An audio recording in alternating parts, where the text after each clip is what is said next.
All right, I'm going to go ahead and get started, everyone. If a few more people walk in, no big deal. But welcome to our, I think this is the fifth Essential Career Skills session. We're going to talk about goal setting specifically in your leadership roles today. So my name is Jaime Cox. I'm one of the student affairs specialists in SAO. So up on the third floor, down on the opposite end of the hallway. We work specifically with student organizations, so some of you may have seen my name pop up if you're in student organizations. If you're not and you want to get involved, that's what our office is here to do. So feel free to talk to us anytime about that. But today I'm going to talk specifically about setting personal goals for your leadership experiences. And as you all are doing that, just a few reminders. Feel free to stop me anytime to ask questions if you have questions about anything I bring up in this presentation. If you need clarification, feel free to raise your hand or just stop me and let me know. And also be active in participating in this discussion.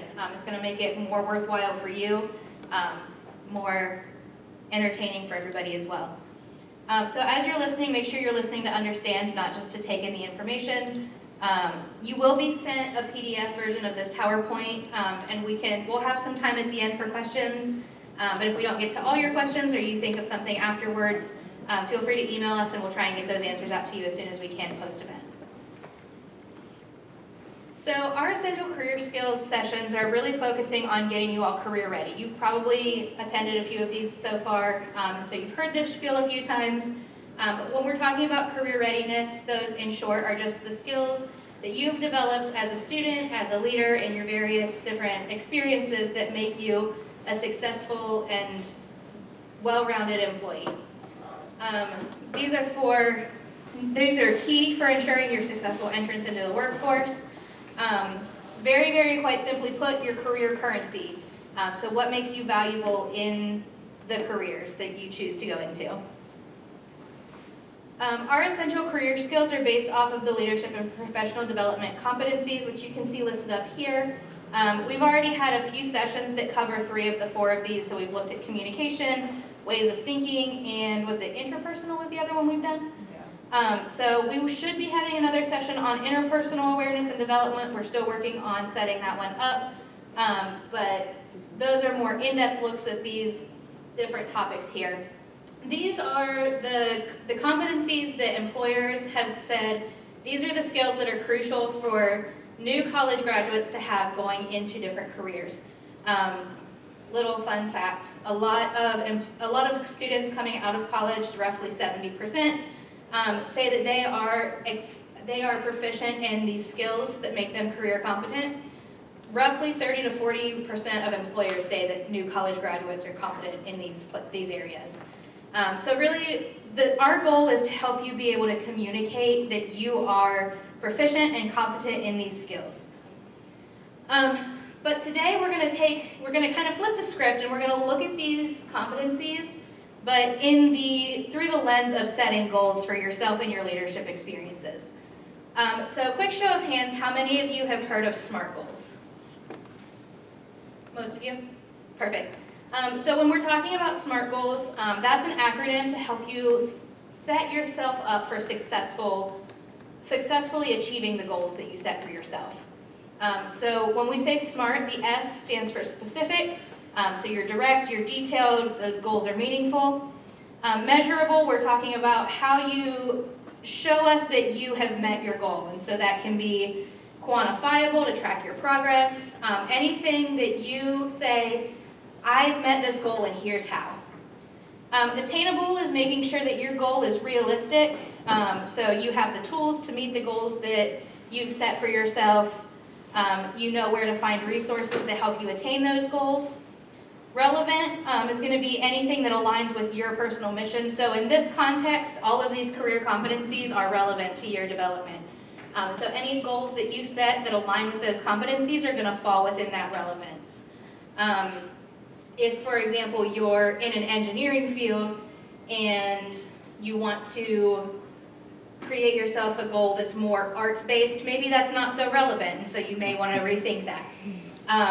But you can also spin that to be more relevant for your career, correct? So it's really about aligning that with what you want to gain in your personal missions. And then time-based is going to be making sure that you have a deadline. right? So you're not going to just say that I want to become competent in this area. You're going to say I want to be competent in this area, here's how I'm going to do it, and here's when I'm going to do it. So just as an example, I've written down just like a really simple goal here, and I want you all to tell me how we can make it more of a SMART goal, right? So if we were to say I looked at the LPD Competencies website, and I want to develop better self-understanding, period, end of goal. What can I do to make that more of a SMART goal? Right here in the middle with the gray one. So if we're going to put time and apply it and you want to have better self-understanding, I'd say pick out your weaker spots of things that you want to improve in yourself, and then give yourself a given amount of months and see how you can improve. Like say it were you're trying to grow an endurance goal, like in fitness or whatever it is, like just to pick that and see how you improve through a short amount of time, like a couple months to start with, instead of a year, something like bigger. Perfect. And how would you measure something like that? You could measure it, one, by how you feel afterwards. If that one thing, like that your self-understanding is improving and you're noticing positive changes for yourself, that's one way to measure it, to see how you feel. Okay, perfect. I think you had something to say also, didn't you? Yeah, I was kind of going to go along the same lines in terms of measuring, maybe by assigning like maybe a number to it, like grading how you feel on like a scale of maybe like 1 to 5 or 1 to 10 could help you determine how far ahead you're moving in terms of like self-care. Perfect. Anybody else? Any other thoughts? Yeah, go ahead. If you're working on self-aware, you might want to work with a friend who'll give you feedback. Okay, perfect. And I think that's a good one to bring in some of those other competencies, right? So it's not just your self-awareness, but you're bringing in some of your interpersonal skills.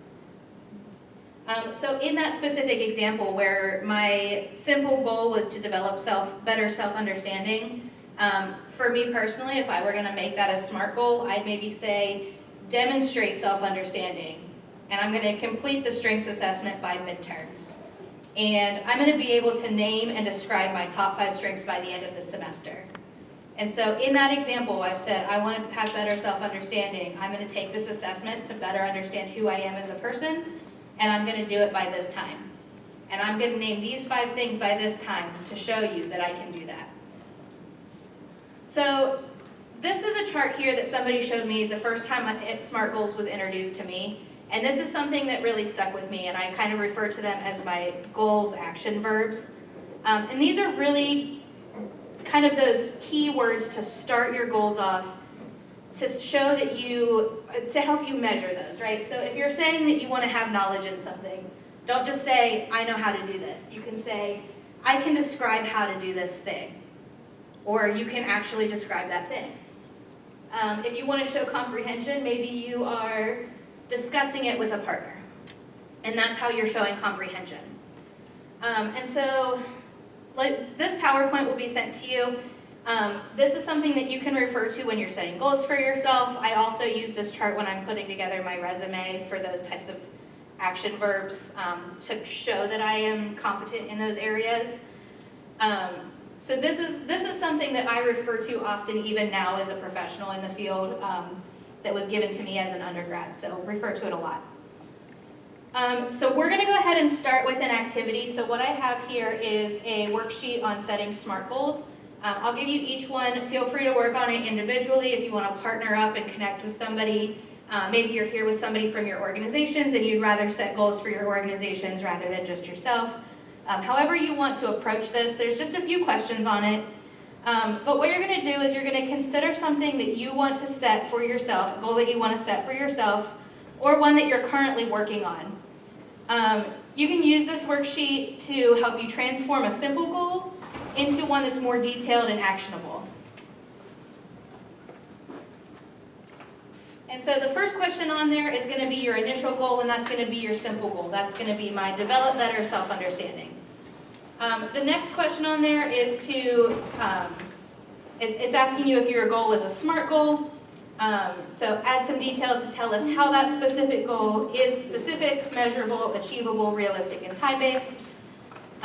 Then on the back, there are two sides to that. Identify and describe at least one leadership and professional development competency, and those are going to be linked on this bit.ly link right here if you want to refer to those.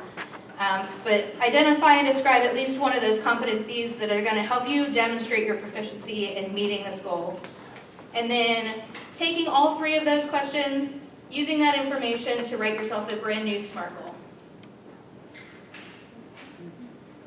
And I'll give you guys just maybe 10, 15 minutes to work on that. Like I said, feel free to partner up if you want to work with a partner on that, or take it individually, and then we'll come back and talk about it. All right, let's go ahead and come back together. We'll have a discussion about these. Real informal conversation here. Just kind of want to hear from you all what your thought process was as you were working your way through this worksheet. So does anybody want to kind of kick off the discussion and share maybe their initial goal and how you made it more of a SMART goal? Yeah, go ahead. So my initial goal was that I wanted to read more books. I just wanted to read more. And the way I kind of went about making it more specific is that I set like a number, so I wanted to read like 5 books. And then on time I said I wanted to do it by like the end of the semester. And making sure it was achievable, I said maybe it's a book that's like less than 500 pages, something that isn't going to take me like forever to read and stuff like that. Awesome. And did you connect that to any of the leadership and professional development competencies that we've been talking about? I did, yeah. I kind of identified them with like continuous learning because I also wanted those books to be related to my educational and academic interests. And I also connected it to like initiative and follow through, and making sure that once I identify a goal, I can stick through it till the end, as well as kind of tying back into that personal responsibility as well. Perfect. So in the end, how did it all write out as one big SMART goal? Okay, I said by the end of the semester, I will read 5 books that are 500 pages or less that will contribute to my educational/academic interests. Perfect. Great. I think right behind her, I think you had something to share, didn't you?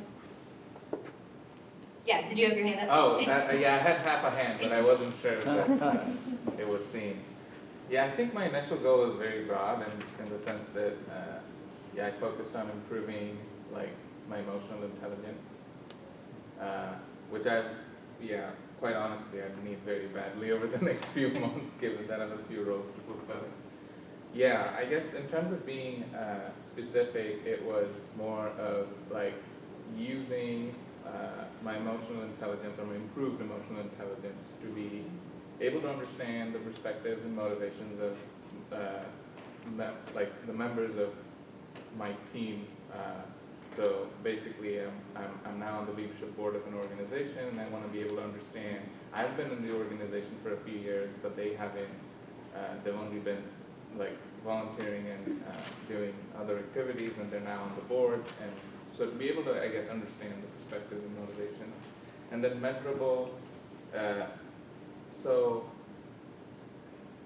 yeah, I guess the measurable aspect of it is, I guess, a little vague, but I guess with my improved emotional intelligence, I'd be able to apply it to my work, to my research in the lab, and things like that. And so for that, I guess I've come to the time-based portion of it first, I guess, in the sense that at the end of the summer, we have research evaluations with performance evaluations at work. And so that would allow me to like get a sense of like where I am with respect to working with members of a large team. And yeah, I guess the achievable, and meaning I guess achievable, it wouldn't reflect over the course of a few months. It would probably be like if it's something that I need to keep working on, especially early in my career. And then in terms of a leadership and professional development competency, it's about like interpersonal awareness, and also interpersonal skills. And I don't have like a concrete like new SMART goal, because it was more of a random thought process than like but I guess, yeah, that'd be part of my continuous learning.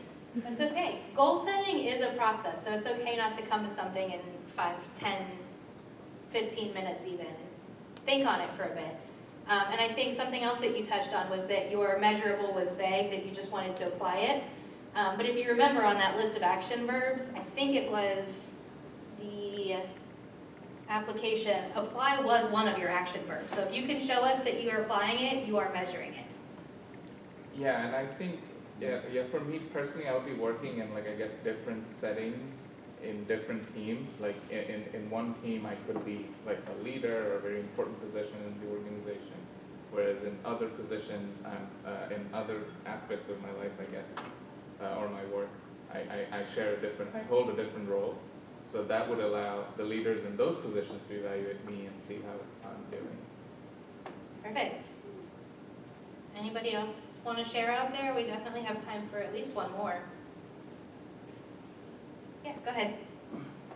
What was the question again? Just walk us through kind of your thought process as you were setting these goals, what your simple initial goal was, how you made it a SMART goal, how you connected it to the competencies, and then overall your new SMART goal. So the initial goal was to complete a triathlon. That was pretty vague.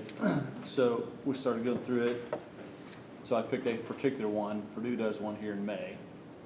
So that was the first part. Measurable is if you finish it. Achievable, actually, I need to buy a bike in order to do that. That's one of the biggest things that needs to happen. But I also would need to plan. I would need to practice regularly for that. And then I wanted to get it done before graduation. So I have a finished statement. Yeah, go ahead.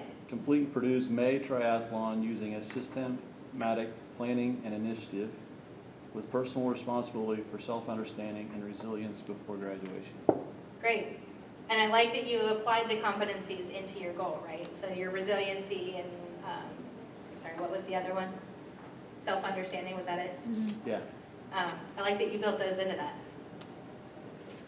Back here, I think you had your hand up, didn't you? Yeah, so can I share mine? Yeah, absolutely. Okay, so I always tell everybody that I don't have a hobby and I want to have one. And I've been looking for something to do. So the last thing that I've come up is that doing carpets, learning how to do that. So specifically, I want to create or design carpets in the future. How to measure, I'll start by creating one carpet those are pre-made. So you just have to buy the kit for beginners and I'll see if I like it or not. And is it achievable? Yes, because I can buy it online easily. And I have to, is it relevant or realistic? I said, I wasn't sure on this one. I want to have a hobby, so it's relevant for me. So I want to dedicate time, and that time base, I said that I want to finish the first carpet after 1 month, so in the month of March, and I'll do every weekend because it's when I have all the free time. And for the competencies, I would say it's a personal responsibility because I never commit to anything fully. And so my goal will be by the end of March, I will have created my first carpet and decided if it's something I want to keep doing. Perfect. And I like that all of you really pulled in those competencies. So those are going to be the things that you're gaining even if you're making carpets or completing a triathlon or reading books. Those are skills that you're gaining as a career competent individual to help you get a job in the future.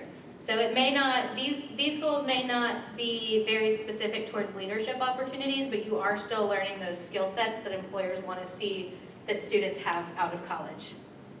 So thank you all for sharing. That's kind of the end of this discussion, the end of the content I have on goal setting specific. Before I move on to some of the resources and end of presentation stuff, does anybody have any questions for me? No? Okay. All right, so this slide here is just some more resources for you regarding the leadership and professional development competencies. So you've got your self-guided module up here. as well as a link to the experience databases. Earlier in the slide was that bit.ly link that takes you to a list of all of the competencies, the broad areas and the more narrow competencies within them. And then SAO and LPD are always available to set up one-on-one consultations with you. So if you are moving through any of these modules, or you have more follow-up questions for us at the end of the event, or even a semester, 2 semesters down the line, we're always available to set up one-on-one meetings with you to talk through your experiences. So at this point, congratulations. You are now one step closer to earning your certificate if you haven't already. We have partnered with the Alumni Association to create an online community for students.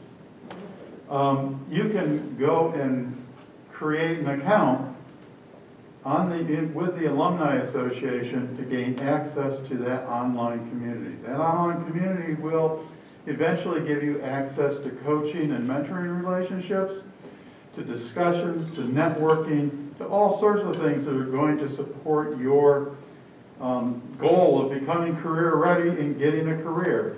It's also a community where you'll be able to connect with alumni, with faculty, staff, and others, guest speakers, etc. Purdue Ties, the Alumni Association, is for people like me. I'm staff. It's for people who used to work here, people who went here for one semester and never came back, friends, alumni, etc. Purdue Ties is there for you, and it's a great way to get connected to people in the university, and through our site, connected with people who can help you with the challenges, the really real challenges, becoming career ready, and be able to explain your competencies to employers when you sit down with them. Because that's what they want to hear from you. They want to hear about your leadership, they want to hear about your follow-through, and it doesn't matter where you demonstrated those. It doesn't matter where you demonstrated those. Nothing you do is irrelevant. As I like to say, one of the best jobs to have is the salad bar in Wiley Dining Hall, because there you take initiative, you see something that needs to be done, you do it, and you can say, I staffed the salad bar, and I had to make sure that things were filled, I had to make sure that I filled them in a timely way, and I didn't put too much out so it would be wasted. I also trained new people to come in, blah, blah, blah, blah. That's something an employer wants to hear. And our new community will help you make those connections and be able to talk about, this is what I did, this is where I did it, this is how I demonstrated. Okay? And finally, just make sure that you are following us on all of our social medias. So Purdue SAO for the SAO Instagram, LPD_Purdue for the LPD groups. Those are going to be the best places to find updates on these events. So as we reschedule the interpersonal, or as we add bonus events, this is going to be a really good place to find that information. Because you all attended today, we have your email address, and we will send that information out to you that way as well. But we do post pretty frequently on these sites. LPD has a Twitter, and then we also have Facebook accounts for both groups as well.